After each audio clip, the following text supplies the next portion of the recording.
After Mr. Obi's son fainted, they rushed him immediately to a nearby hospital. But since they didn't know who he was, they picked his phone, and his phone was already locked. So they rushed him to the nearby hospital and asked the doctors to attend to him. So while the doctors were attending to him, a call came in.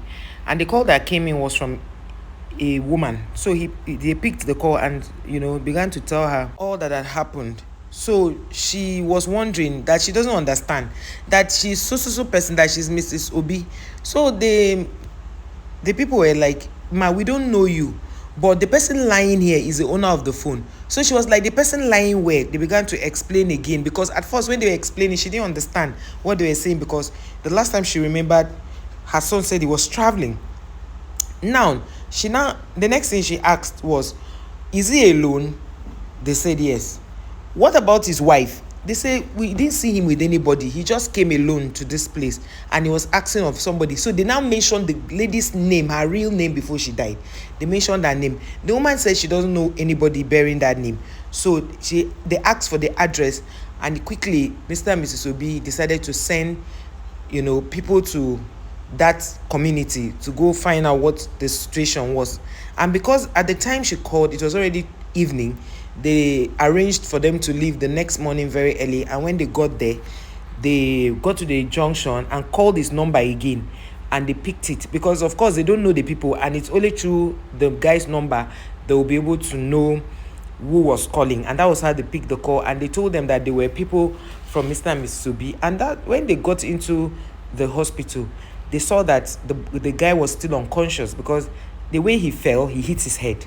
And when you fall and hit your head, there's every tendency that you either go into a coma or you faint. That's it. Some people faint for 3 months, like they go into a coma for 3 months, for 6 months, depending on how the Lord is on your side.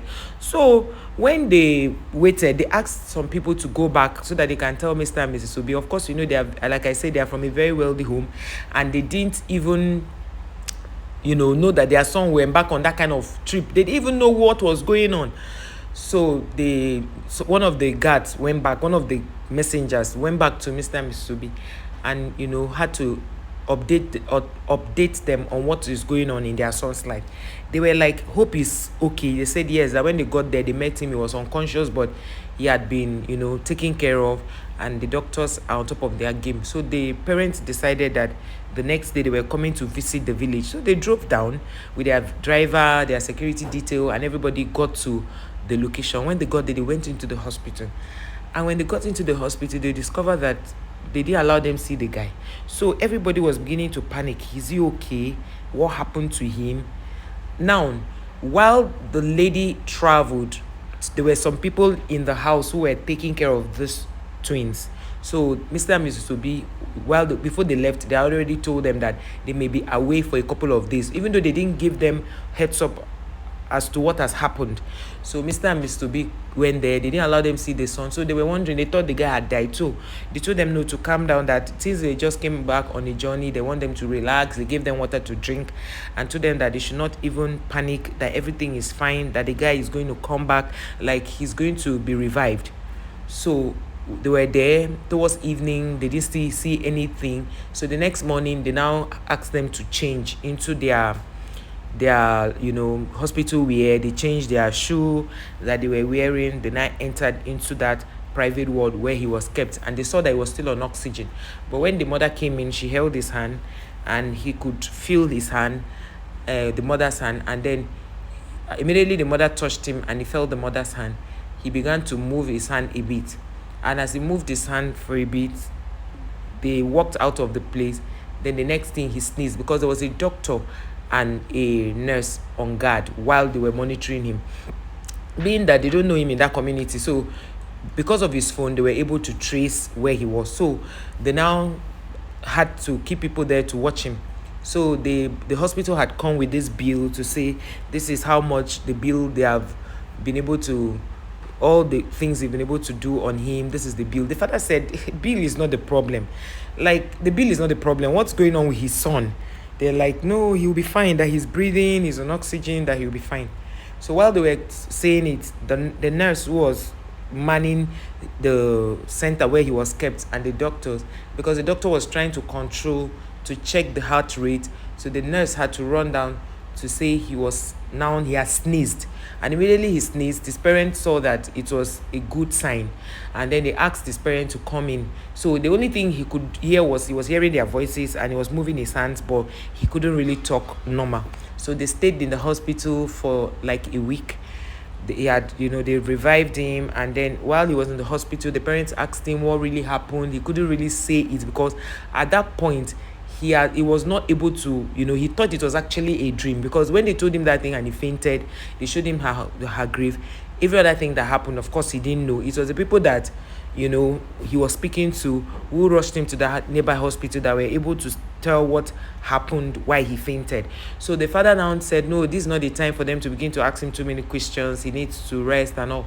They took him back to his own community, that where he came from. So the father was now asking the doctor if it's something they could fly him outside, that he doesn't even live in Nigeria, or rather he did school in Nigeria, so they could fly him outside for proper health care. And the doctor said no, he will be fine. All he needs is just rest. And that was how they allowed him to rest.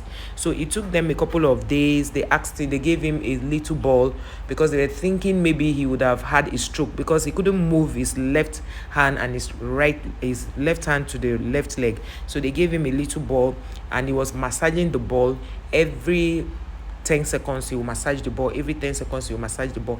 That could make him begin to understand his environment and all that. So when everything was normal, the parents now asked him whether he was okay to talk about what has happened. The guy said no, that he was not in the mood to talk about it. So the parents said okay, they should give him some time. So after 2 days, he called for a meeting and sat down and asked the parents. The first thing he asked them was that where did they know this girl from? And the parents said no, that they kept a notice on their gate, like they were looking for a housekeeper. And when the person walked in, they saw that she passed the interview and even gave them some advice on how the recruitment is done and everything that they didn't even know. The parents to this girl were able, like the mother of the girl was able to come to that hospital. So they saw her, but that time, because of the way the guy was, he couldn't really tell them what was going on, who was who.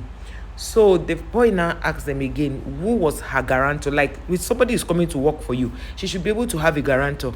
That was when the parent now said, but she said she didn't have anybody. She was just an orphan. She didn't have anybody. So she decided to come stay here and work for us, as she saw the notice. That was when the guy sat down and told the parents everything that happened, that the girl was actually a ghost. She was not a normal human being. So now, the thing is, he now asked the parents, what about his twins? Are they alive?